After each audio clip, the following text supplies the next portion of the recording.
Halo semua, kita akan melanjutkan dari yang kemarin. Kita akan masuk ke part 2 One Mei Shijie atau Perfect World. Selamat menonton.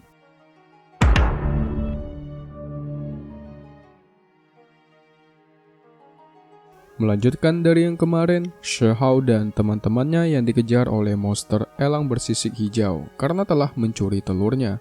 Dan setelah menetas, anak elang itu pun mati. Tapi akhirnya dihidupkan oleh dewa pelindung desanya yaitu Dewa Willow dan semua pun berakhir damai. Setelah itu ada monster singa kuno yang sudah sekarat.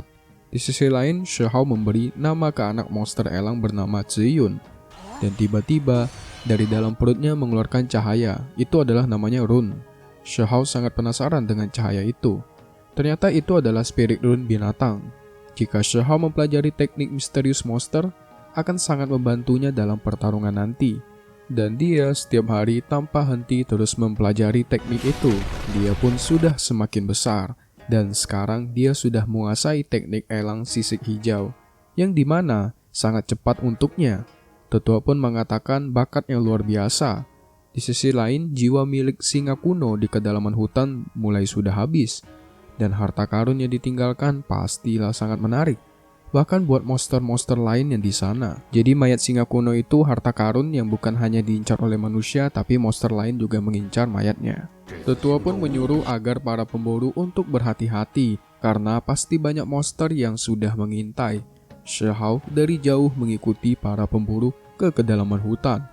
Di sisi lain ada pemuda yang masih tidak diketahui identitasnya siapa. Dia juga pergi ke arah singa kuno. Para pemburu pun menyadari ada seseorang. Ternyata itu Shihao. Shihao menjelaskan dia telah mendengar pembicaraan mereka yang akan pergi ke makam singa kuno dan mengambil darahnya. Tujuannya adalah untuk upacara pemurnian Shihao. Shihao yang mengetahui pun memutuskan untuk ikut. Dia berjanji tidak akan mengganggu. Karena Shihao yang sudah keburu sampai, mau tidak mau dia tetap ikut. Shihao pun begitu bersemangat. Dan mereka pun hampir sampai ke makam singa kuno. Tapi tiba-tiba Shihao menghilang dan muncullah monster. Mereka pun bersiap, tapi monster itu terjatuh. Ternyata Shihao ada di atas kepala monster itu. Pemburu mengecek dan mendapatkan monster itu telah dibunuh oleh monster lain. Mimin kira dibantai sama Shihao. Setelah ini bakal muncul monster-monster yang menarik, jadi siap-siap aja guys. Dan mereka pun melanjutkan perjalanan. Di tengah jalan mereka dikejar oleh monster macan bersayap. Mereka pun berusaha kabur. Tapi Shihao memutuskan untuk menghentikan monster itu sendiri dan menyuruh para pemburu untuk pergi duluan. Dia mengeluarkan teknik jiwa elangnya. Sekali pukul dia menghancurkan jembatan pohon itu. Shihao kehabisan kekuatan. Shihao menyuruh mereka memanggil bantuan ibu monster elang. Jadi sekarang ceritanya mereka udah bersahabat guys, karena anaknya yang telah diselamati oleh Dewa Willow. Para pemburu pun pergi. Monster macan muncul lagi dan mengejar Shihao. Shihao melihat mayat singa kuno. Dan begitu banyak monster yang bersaing untuk mendapatkan mayat singa itu. Tiba-tiba muncul iblis gorila. Dia langsung menerjang ke arah mayat singa kuno. Di sisi lain juga ada iblis kerbau. Bakal seru nih. Iblis kerbau melawan iblis gorila dan pertarungan pun terjadi. Mereka saling balas-membalas serangan, saling menghindar. Dan muncullah bibi elang.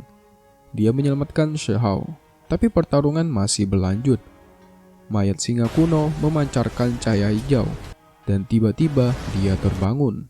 Dia masih hidup. Ternyata dia hanya pura-pura mati untuk memancing para musuhnya.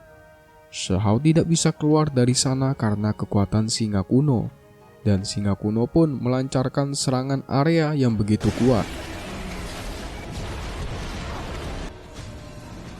Bahkan kedua iblis, gorila dan kerbau juga kalah olehnya. Dan singa kuno pun akhirnya mati. Ternyata itu adalah serangan terakhirnya. Shihao dan bibi elang membawa mayat singa kuno. Tapi bibi elang terjatuh karena serangan singa kuno sebelumnya. Tiba-tiba dari dalam kegelapan muncul begitu banyak panah yang menyerang Shihao dan bibi elang hijau. Shihao bertanya siapa kalian. Orang itu pun menjawab kalau dia adalah kakaknya yang bernama Pei Feng. Dia meminta mayat singa kuno. Shihao menolaknya dan mengatakan dia tidak punya kakak. Pei Feng tertawa mendengar Shihao yang ingin melawan balik. Dia bersiap menyerang Shihao. Shihao juga bersiap untuk menyerang. Dan anak panah pun diluncurkan. Shihao dapat menghindari semuanya dengan baik. Dan Shihao melemparkan kekuatannya dan mengenai Pei Feng. Shihao pun menghampirinya. Pei Feng menyuruh anak buahnya untuk tidak menembak dan memohon tidak membunuhnya. Dia menjelaskan desa dia membutuhkan roh pengorbanan. Makanya mereka harus mendapatkan mayat singa kuno ini dan mereka tidak boleh gagal. Shihao pun menanyakan di manakah roh pengorbanannya. Pei Feng menjawab ada di desa mereka.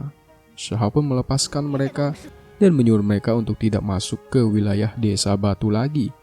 Pei Feng tertawa dan langsung menyerang Shihao dari belakang, cukup licik, dan menyuruh anak buahnya untuk terus menembak. Dia pun mengeluarkan panahnya yang begitu banyak. Shihao berhasil menahannya. Pei Feng pun berencana untuk menyerang bibi elang. Dia mengeluarkan busur panah yang begitu besar ke langit, dan dia bersiap untuk melancarkan panah terkuatnya.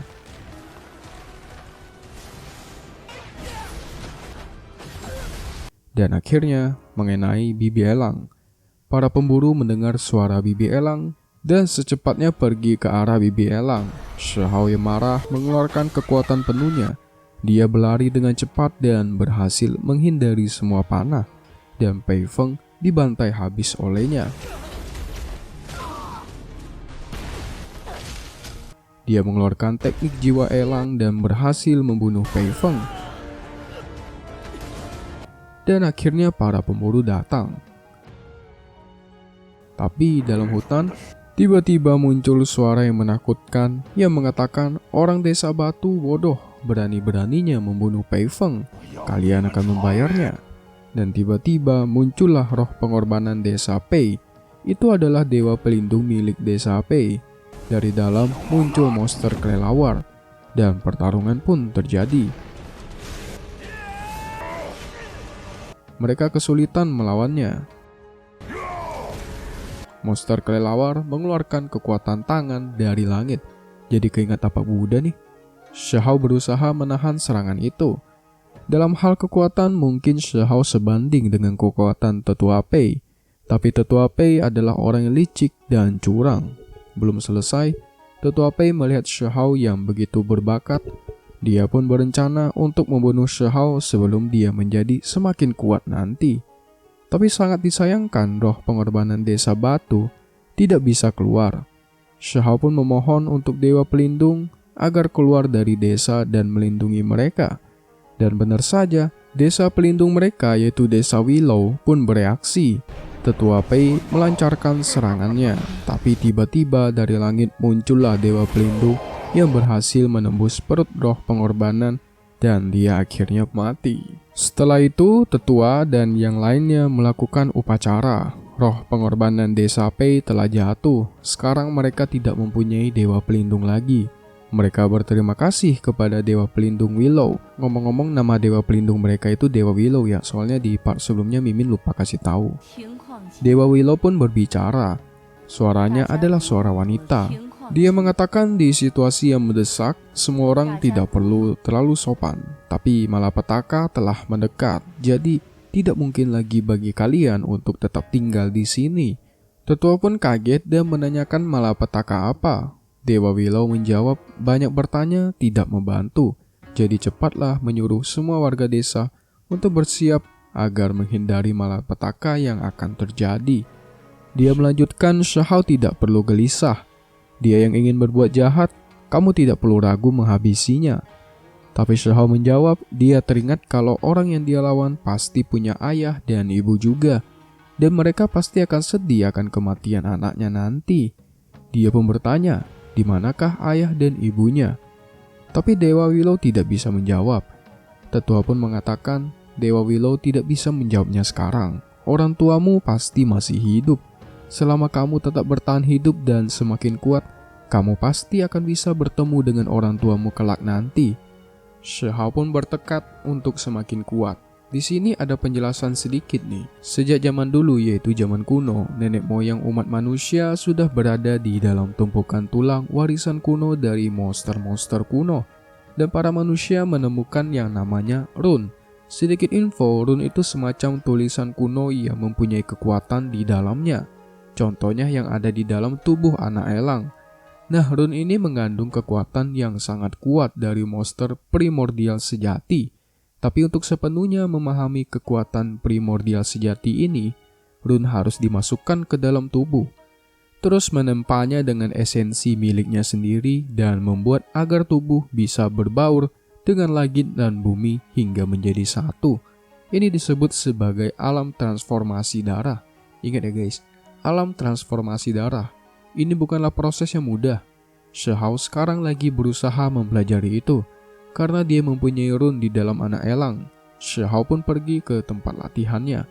Kebanyakan orang tidak akan bisa melangkah ke level pertama ini dalam hidup mereka, dan pemurnian hari ini bertujuan untuk meningkatkan tubuh Shihao ke level alam transformasi darah, digabungkan dengan tungku obat yang merupakan turun-menurun dari nenek moyang desa batu. Selain itu juga ditambahkan obat yang terbuat dari roh singa kuno. Pastinya pemurnian kali ini akan sangat menyiksa Shihao. Dan kali ini, dia tidak boleh berhenti di tengah jalan. Jika berhenti, maka akan merusak tulang-tulang Shihao. Apa kamu siap? Tanya tetua. Shihao menjawab dengan tegas. Demi bertemu dengan ayah dan ibu secepat mungkin, aku sudah sangat siap. Dan dia pun mulai melakukan pemurnian. Di sisi lain, di dalam pegunungan, muncullah burung phoenix. Diteruskan dengan burung langit dan macan biru bersayap. Masih ada lagi gorila api. Dan mereka mulai memperebutkan harta karun gunung. Kalian pilih yang mana guys? Kalau Mimin sih gorila api. Mirip Sun Wukong soalnya. Sedikit info penting nih buat kalian. Kalau kalian nonton di part 1, yang dimana banyak monster-monster besar yang berusaha menghancurkan barrier pertahanan sebuah desa. Dan barrier pertahanan yang ingin mereka hancurkan itu berwarna hijau. Yang dimana barrier pertahanan milik desa batu atau milik Dewa Willow itu juga berwarna hijau. Jadi kemungkinan malapetaka yang dimaksud oleh Dewa Willow sebelumnya adalah monster-monster besar itu. Monster-monster besar yang berusaha menghancurkan desa batu. Dan mungkin akan terjadi kekacauan atau kehancuran desa batu mereka. Yaitu prediksi Kobe sih, cuman kita nggak tahu benar apa enggaknya. Kita tunggu aja episode terbarunya. Oke guys, selesai untuk part 2 Wen Mei Shijie atau Perfect World. Semakin jauh, gambar dan ceritanya semakin bagus. Mimin gak sabar nunggu updatean episode terbarunya lagi. Dan Mimin gak sabar ngeliat monster-monster besar itu. Oke kalau gitu, nantikan lanjutan part 3-nya hanya di sini. Kobe Movie. Ketemu lagi di video selanjutnya. See you.